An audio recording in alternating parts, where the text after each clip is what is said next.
말씀을 같이 읽었습니다. 이 말씀의 요약을 보면 이렇게 했어요. 하나님께서 사방의 모든 대적을 패하사 왕으로 궁에 평안히 구하신 때, 이게 다윗 왕이에요. 다윗 왕이 선지자 나단에게 이르되 볼지어다 나는 백향목 궁에 거하거늘 하나님의 궤는 휘장 가운데 두다. 하나님의 궤, 하나님의 언약궤는 그냥 천막에 있다. 나단이 왕께 거하되 여호와께서 왕과 함께 하시니 모든 마음에 있는 바를 다 행하소서, 이런 뜻입니다. 그 밤에 여호와의 말씀이 나단에게 임하니라. 이 선지자에게 임하니라. 가서 내 종 다윗에게 말하기를 여호와의 말씀이 네가 나를 위하여 구할 나의 구할 집을 건축하겠느냐. 내가 이스라엘 자손을 애굽에서 인도하여 낸 날부터 오늘까지 집에 거하지 아니하고 장막과 희막에 거하였으며 행하였나니 무릇 이스라엘 자손 더불어 행하는 곳에서 내가 내 백성 이스라엘을 먹이라 하고 명한 이스라엘 어느 지파에게 내가 말하기를 너희가 어찌하여 나를 위하여 백향목집을 건축하지 아니하였느냐고 말하였느냐. 그러므로 이제 내 종 다윗에게 이처럼 말하라. 만군의 여호와께서 이처럼 말씀하시기를 내가 너를 먹지 않고 양을 따르는 데서 취하여 내 백성 이스라엘의 주권자를 삼고 네가 어디를 가든지 내가 너와 함께 있어 네 모든 대적을 네 앞에서 멸하신즉 세상에서 존귀한 자 이름같이 네 이름을 존귀 있게 만들어 주리라. 내가 또 내 백성 이스라엘을 위하여 한 곳을 정하여 저희로 심고 저희로 자기 곳에 거하여 다시 옮기지 않게 하며 악한 유르전과 같이 저를 행하지 못하게 하여 전에 내가 사사를 명하여 이스라엘 내 백성 이스라엘을 다스리는 때와 같지 않게 하고 너를 모든 대적에서 벗어나 평안케 하리라. 여호와 또 내게 이르기를 여호와가 너를 위하여 집을 이루고 네 수완이 차서 네 조상들과 함께 잘 때에 네가 내 몸에서 날 자식들을 네 뒤에 세워 그 나라를 견고케 하리라. 저는 내 이름을 위하여 집을 건축할 것이요 나는 그 나라 위를 영원히 견고케 하리라. 나는 그 아비가 되고 그는 내 아들이 되리니 저가 만일 죄를 범하면 내가 사람 막대기와 인생 채찍으로 징계하려니와 내가 네 앞에서 배운 사울에게서 내 은총을 빼앗은 것 같이 그에게서는 빼앗지 아니하리니 하리라. 네 집과 네 나라가 내 앞에서 영원히 보존되고 내 위가 영원히 견고하리라 하셨더라. 나단이 이 모든 말씀과 이 모든 묵시대로 다윗에게 고하니라. 오늘 다윗 사무엘 하 다윗 왕에 대해서 사무엘 하는 다윗 왕에 대해서 이야기를 하고 있습니다. 초대 왕 사울 왕의 미움을 사가지고 다윗이 하나님의 계시를 받아서 그 왕이 되는데 사울의 미움을 받아서 도망다녀요. 그런데 결국에 사울이 죽고 다윗이 왕으로 등극을 합니다. 그래서 다윗이 왕을 등극을 해서 하나님이 약속한 땅, 가나안 땅을 하나님이 주시기로 약속한 땅에 가나안 원족들을 이제 쳐부시는 전국 전쟁을 해요. 다윗이 여기에 있습니다.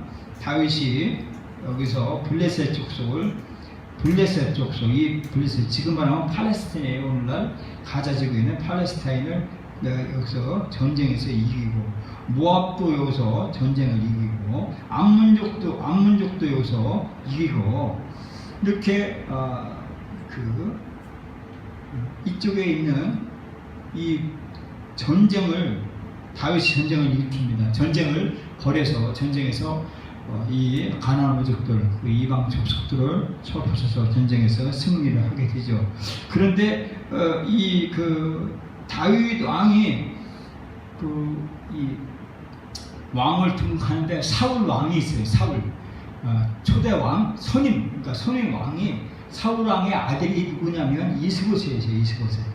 이스보셋이고 다윗은 여기 남유다 왕국인데 다윗이 이렇게 있을 때 북쪽에 있는 사울 왕의 아들이 치리하는 열 지파를 다윗이 이렇게 전부 정복을 해요. 정복을 해서 나중에는 다윗 왕이 다윗 왕국이 통일 왕국이 돼요. 통일을 시켜요. 남북 통일을 시켜요. 그래서 위대한 왕으로 등극을 하죠. 남쪽에서부터 여기가 사해 요단강이에요. 여기는 지중해고 이 하나님의 약속해준 이 땅 전부 통일을 시켜요. 그래서 다윗 왕이 이렇게 위대한 왕이 되는 거예요. 그래서 하나님의 말씀한 그 말씀대로 다윗이 위대한 사람으로 되고 있는 것입니다. 그런데 다윗도 전쟁에서 매번 승리하고 통일 왕국을 꿈꾸고 통일을 이렇게 시켰지만, 그런데도 다윗 왕은 이제 범죄를 해요. 여러분 다 아시죠? 다윗 왕이 궁실에 있고 전부 이 부하들은 전쟁에 나갔을 때 다윗 왕이 출정을 하지 않고 궁정에 있는데 궁중 밑에서 목욕을 하는 이 바스가를 여자를 범합니다. 범해가지고 이 죄를 범해요. 범했는데 범한 후요 다윗 왕과 가족의 왕과의 아주 이 불행이 계속 싹트나요. 아들의 배신, 아들끼리 죽임, 살인, 이런 이 잘못된 죄, 이런 것들을 아들 시대에 계속 이루어져요. 그래서 죄값을 받지요. 그럼에도 불구하고 하나님 말씀, 오늘 하나님 말씀에 이런 말씀을 해주고 있어요. 나는 하나님께서는 하나님의 그 아비가 되고 그는 내 아들이 되리니 저가 만일 죄를 범하면 내가 사람 막대기와 인생 채찍으로 징계하려니와 그랬습니다. 이 말씀을 다윗이 범죄를 하면 사람 막대기와 인생 채찍으로 징계를 하지만은 내가 내 앞에서 패한 사울에게서 내 은총을 뺏은 것 같이 그에게서는 빼앗지 아니하리라 하세요. 그것은 뭐냐면 왕권을 하나님이 폐위시키지는 않겠다라고 그렇게 말씀을 해주고 있어요. 그러면서 내 집과 내 나라가 내 앞에서 영원히 보존되고 내 위가 영원히 견고하리라. 그런 게 뭐냐면 다윗의 가족과 다윗의 왕국이 하나님 앞에서 영원히 보존되고 다윗의 왕위가 영원히 견고하리라. 이렇게 말씀해 주고 있어요. 이것은 다윗 왕이 이렇게 가늠한 죄를 범했음에도 불구하고, 그리고 아들에게서 아들의 공격도 받고 아들끼리 가족끼리 싸움이 이렇게 일어나기도 하지만 그러나 영원히 다윗 왕국의 나라가 영원히 견고하리라 이렇게 말씀해 주고 계세요. 우리가 범죄할 때 징계를 받아요. 그렇지만 우리가 내 안에 예수님을 구주로 믿고 그리고 나의 주인은 예수님이 나의 삶의 주인입니다 하고 우리가 하나님의 자녀가 되었을 때는 우리는 범죄 우리가 했을지라도 예수 그리스도께서 우리를 결코 버리지 않으신다라고 하는 말씀을 우리가 읽을 수가 있어요. 그래서 우리가 예수님을 믿고 신앙생활을 할 때 하더라도 때로는 우리가 실수하여 넘어져서 범죄하게 되면 징계를 받지만은 예수님께서는 우리를 결코 버리지 않으신다고 하는 그런 말씀을 해주고 계십니다. 다윗이 왜 그렇게 하나님께 이렇게 복을 받았냐 이런 것을 보면 다윗은 하나님을 향한 열정이 대단했어요. 다윗은 꿈속에서도 하나님을 노래했고 다윗의 열정은 삶 전체의 삶에서 모든 열정이 다 하나님을 향했어요. 그래서 하나님을 향한 그 열정으로 해요. 하나님께서 주신 복이 있는데 그게 뭐냐면 왕국을 주셨어요. 그리고 왕자와 후손의 복을 주셨어요. 그 말씀이 누가복음 다윗 왕의 이후에 아니라 950년 이후에 누가가 예언한 말씀을 이렇게 말씀해 주고 있습니다. 누가복음 1장 30절에 저가 큰 자가 되고 지키고 주신 이의 아들을 거둘 것이요 주 하나님께서 그 조상 다윗의 위를 저에게 주시리니 다윗의 위를 왕국을 주시겠다라고 말씀하신 그 말씀이 바로 예수 그리스도의 왕국으로 이어지겠다라고 말씀해주고 있습니다. 그래서 영원히 야곱의 집에 왕노릇 하실 것이며 그 나라가 무궁하리라. 누구예요? 다윗 왕국이 그렇다고 말하고 있습니다. 마태복음 21장에도 그렇게 말씀해주고 있습니다. 앞에서 가고 뒤에서 따르는 무리가 소리질러 가로되 호산나 다윗의 자손이여 그랬습니다. 예수님 보고 다윗의 자손이여 라고 그랬습니다. 이 말씀이 다윗의 후손에게서 메시아가 나올 것이다. 다윗의 후손에게서 구주가 나실 거다라고 하는 그 예언이 성취된 말씀이 바로 하나님의 왕국, 다윗의 왕국에서 하나님의 나라가 이어질 것이다 라고 예언하는 말씀이 그대로 이어진 것입니다. 마태복음 22장에도 다윗이 그들을 주라 칭하였은즉 어째 그의 자손이 되겠느냐 하시니, 이 말씀이 뭐냐면 다윗 왕이 시편에서 말씀해 주는데, 다윗 왕이 이 그리스도를 바라본 거예요. 그리스도를 만났어요. 즉 뭐냐면 다윗은 오실 메시아를 만난 거예요. 만났으면서 그 오실 메시아 예수 그리스도를 보고 주님이라고 말씀했어요. 그것은 바로 그것을 마태복음 22장에 마태가 고백한 내용이 뭐냐면, 다윗 왕보다 약 1000년 950년 이후에 탄생한 예수님 보고 오실 메시아에게 예수님에게 절했다라, 주님이라고 아도나이라고 칭한 것을 어찌 그의 자손이 되겠느냐 하시니, 이런 말씀이 바로 다윗의 후손에게서 메시아가 날 거다라는 것을 이 마태복음에서 나타내주고 있다는 것입니다. 그 다윗 왕 이후에 약 200년 전에, 다윗 왕 이후 약 200년 150년 후에 이사야 선지자가 외쳤습니다. 7장에 그 정서와 평강의 더함이 무궁하며 또 다윗의 위에 앉아서 그랬습니다. 그 나라를 굳게 세우고 자금 이후 영원토록 공평과 정의로 그것을 보존하실 것이라, 만군의 여호와 열심히 이루시리라 그랬습니다. 다윗의 왕국, 다윗의 보좌 위에 예수 그리스도가 앉으실 것이다 라고 이사야 선지자가 외쳤다라고 말하고 있습니다. 그 말씀이 성취된 말씀이 누가복음 1장에 나왔습니다. 저가 큰 자가 되고 지키시고 편히 아들이라 거둘 것이요 주 하나님께서 그 조상 다윗의 위를 저에게 주시리라 그랬습니다. 다윗의 보좌를 예수님에게 주셨다라고 말씀해 주고 계십니다. 그래서 이 예수님께서 다윗이 하나님을 향한 열정, 그 열심을 갖고 하나님을 향한 패션, 순환을, 고난을 즐거움과 기쁨으로 승화시킨 다윗이 다윗에게 그 영원한 나라가 되겠다라고, 영원한 나라에게 너의 후손이 되어 주겠다 약속을 주신 그 말씀대로 예수님께서 하신 말씀이 뭐냐면 이런 말하고 있어요. 하나님을 사랑하라 라고 말하고 있어요. 우리 보고요. 그래서 우리는 너희 하나님을 사랑하라, 이것이 첫째 되는 계명이라고 했습니다. 그래서 우리는 열심을 다해서 하나님을 사랑해야 된다고 말하고 있습니다. 열심이라고 하는 엔도시아마스멘이라고 하는 이 열심을 보겠습니다. 내가 최선의 노력을 다할 때 일에서 얻는 기쁨을 표현하는 것, 이것을 말하고 있습니다. 어떤 사람은 나쁜 상황 가운데서도 좋은 것을 보려고 하는 반면에 어떤 사람은 미소 지을 만한 이유도 결코 발견하지 못한다. 이 두 사람들 간의 차이점은 환경의 어려운 정도가 아니라 그들이 시각에 달려있다. 열심 있는 사람은 좋든 나쁜 간에 모든 상황 가운데도 능동적으로 기쁨을 찾을 것이다. 열심에 이르는 핵심은 인물을 위해 나의 최선의 노력을 투자하는 것이다. 열심은 자연적으로 생기는 것도 아니고 문제를 간구한다는 의미의 낙관주의도 아니다. 그 대신 낙관적으로 최선을 거는 것을 찾는 것이다. 현재 상황에서 유익을 부지런하게 구함으로써 무관심을 피하고 기쁨을 발견할 수 있다. 이것이 하나님을 사랑하는 열심이라는 거예요. 열정이라고 말하고 있습니다. 패션이라고 말하고 있습니다. 정의를 보겠습니다. 엔도시아스맘, 이 열성은 두 헬라어에서 파생되었다. 이 N은 헬라에서 아내라는 뜻이고 데오스는 하나님을 뜻하는 것이다. 그렇습니다. 데오스. 그래서 그것을 플러스시킨 것이 열성이라고 말하고 있습니다.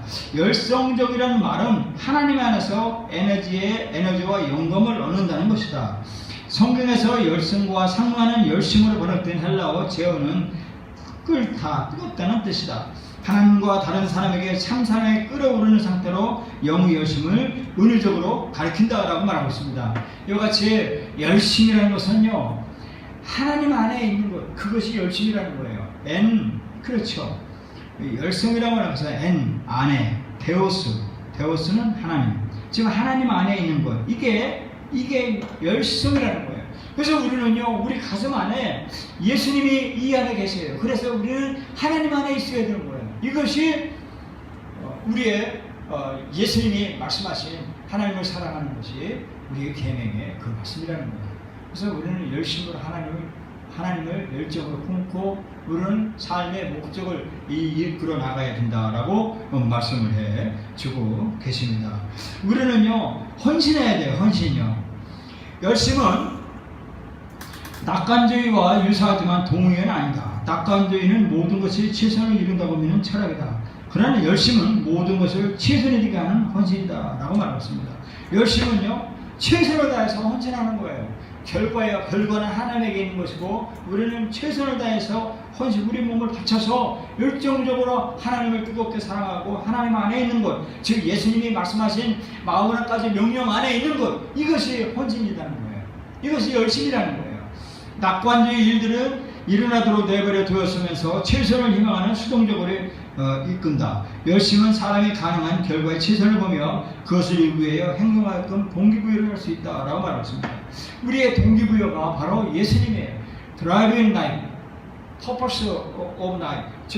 이 목적이 이끄는 삶, 목적이 나를 이끌어가는 사람이에요. 즉 예수님이 나를 이끌어가는 삶이에요. 예수님의 41가지 명령이 내 가슴 안에 있어서 순간순간에 기도하며 순간순간에 매달려 하나님 안에 있는 것, 헌신하는 것, 이것이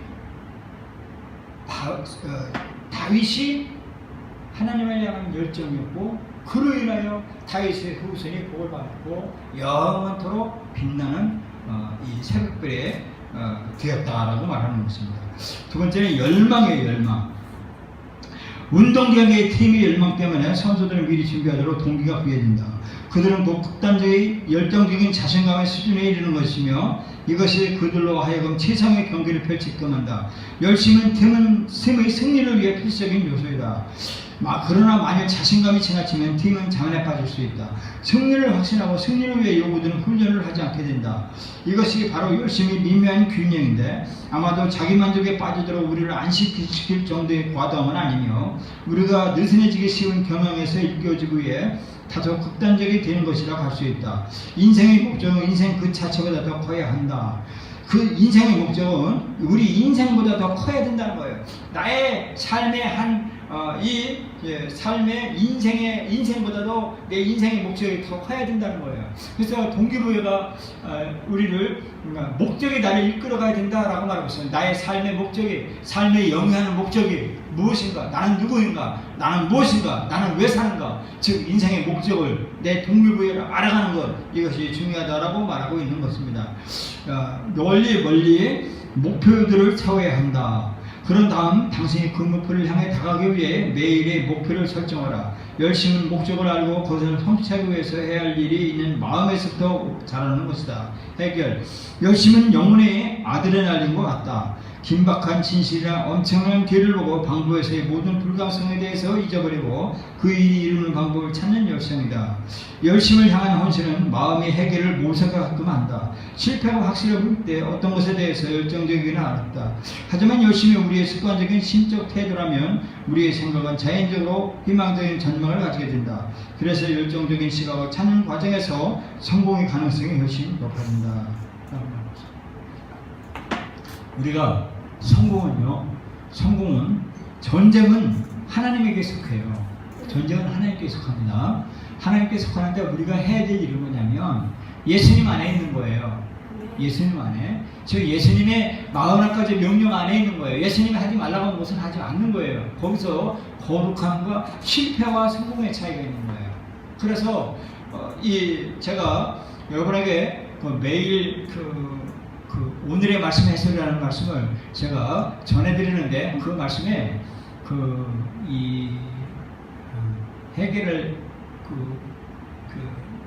우리가 승리할 수 있는 계기는 뭐냐면 선생님의 눈동자를 정확히 보는 거예요. 그러면 선생님의 눈에 마음에 들어요. 하나님의 눈에 정확히 꽂이 돼요. 여러분의 삶이 하나님을 향한 이 삶이 되어주시기 바랍니다.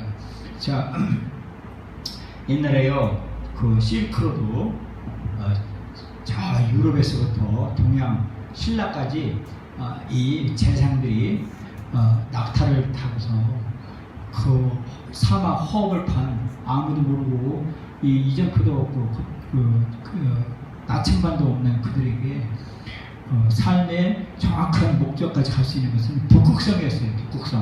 북극성을 바라보고 그들은 북두 칠성을 바라보고 그것을 각도를 재가며 해를 재가면서 수만 킬로 1년, 2년 이렇게 목적지를 향해 다다를 수가 있어요. 북극성이 삶의 좌표로 그들의 목표물을 보고서 각도를 재갔어요. 우리의 삶의 포커스가 누구여야 되냐면 하나님이어야 돼요. 하나님의 시선에 붙잡히세요. 그래서 예수님의 41가지 명령을 이렇게 귀담아 듣지 마세요.